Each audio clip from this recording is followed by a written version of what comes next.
Assalamu alaikum warahmatullahi wabarakatuh. Students, today we are going to start chapter number 8, that is getting to know plants. Okay, so let's continue this chapter. Open chapter number 8 in your book.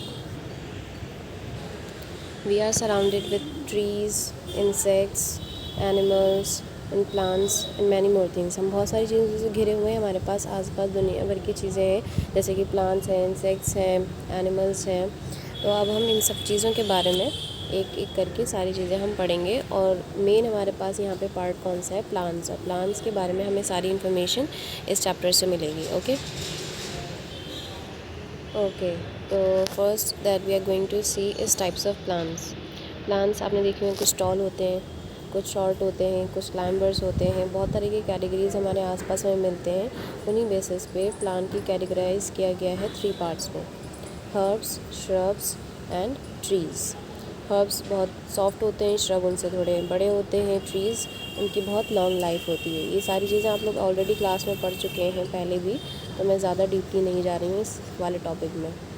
Okay, तो plants में बहुत सारी चीज़ देते हैं. Flowers देते हैं, medicines देते हैं, स्टेम्स देते हैं, जो स्टेम्स यूज़ की जाती हैं, वुड देते हैं.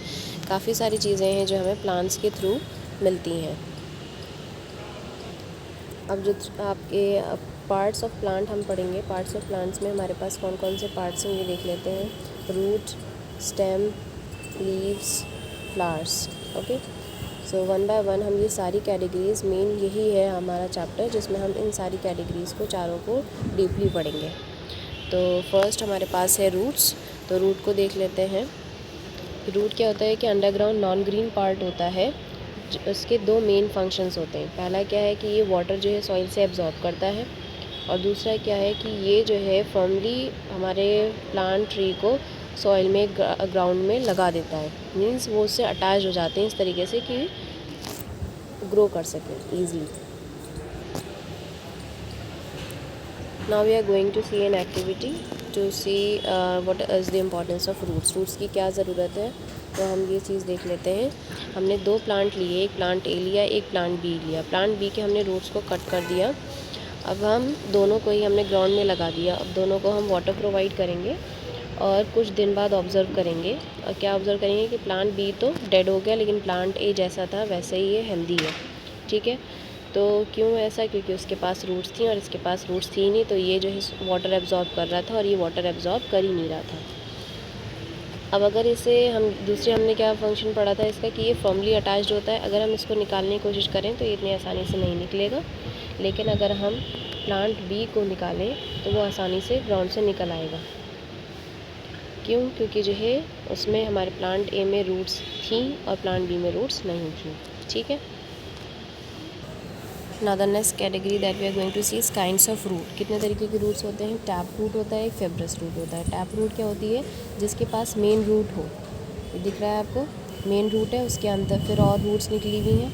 तो जो और रूट्स निकली हुई हैं उसे लेटरल रूट्स कहते हैं, या फिर सेकेंडरी रूट्स, प्राइमरी रूट्स, इस तरीके से नाम दिए जाते हैं. लेकिन आपको इतना याद रखना है कि टैप रूट में मेन रूट होती है, जैसे कि रेडिश प्लांट में, कैरेट प्लांट में. लेकिन फेब्रस रूट में कोई मेन रूट नहीं होती. वो आप देख रहे हैं, जैसे कि ग्रासेस वगैरह में होता है कि सारी कोई मेन रूट होती नहीं है, बहुत सारा बंच बना हुआ होता है रूट्स का, जैसे कि मेज़ क्रॉप में, वीट क्रॉप में. Okay, next topic is stem. Roots हमने पढ़ लिया. अब स्टेम के क्या फंक्शंस होते हैं? स्टेम क्या ग्रो करता है?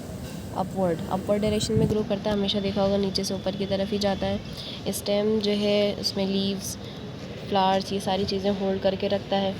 और स्टेम का एक बहुत इम्पॉर्टेंट फंक्शन है कि वो जो है रूट्स एब्जॉर्ब तो कर लेती है वाटर, लेकिन सारे पार्ट्स में कैसे लेकर के जाए. इसके अंदर नोड्स होते हैं, इंटर नोड्स होते हैं.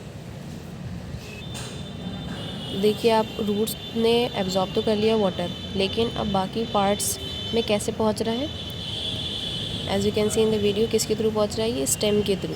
तो स्टेम का क्या फंक्शन होता है? रूट से बाकी सारे पार्ट्स प्लांट के वहाँ पे पानी को पहुँचाना. ठीक है, रूट्स वाटर को, मिनरल्स को, इन सबको, खाना वगैरह जो भी फोटोसिंथेसिस प्रोसेस होता है, ये सारे पार्ट्स में पहुँचना चाहिए. तो ये वाला काम कौन करता है? स्टेम. ओके, अब हम एक एक्टिविटी देखेंगे जिसके थ्रू हमें ये पता चलेगा कि स्टेम जो है पानी को ऊपर तक सारे पार्ट्स में पहुंचाता है. हमने कलर्ड वाटर लिया, उसके अंदर हमने प्लांट को डाल दिया. अब हम कुछ देर बाद नोटिस करेंगे तो बाकी सारे पार्ट्स का भी कलर सेम वाटर जैसा हो गया, पर्पल था। तो इसका क्या मतलब है कि स्टेम जो है सारे पार्ट्स में पहुंचाती है पानी को। Okay, so that's all for today, will continue tomorrow इंशाल्लाह। ओके, अस्सलाम वालेकुम वरहमतुल्लाहि वबरकातुहू।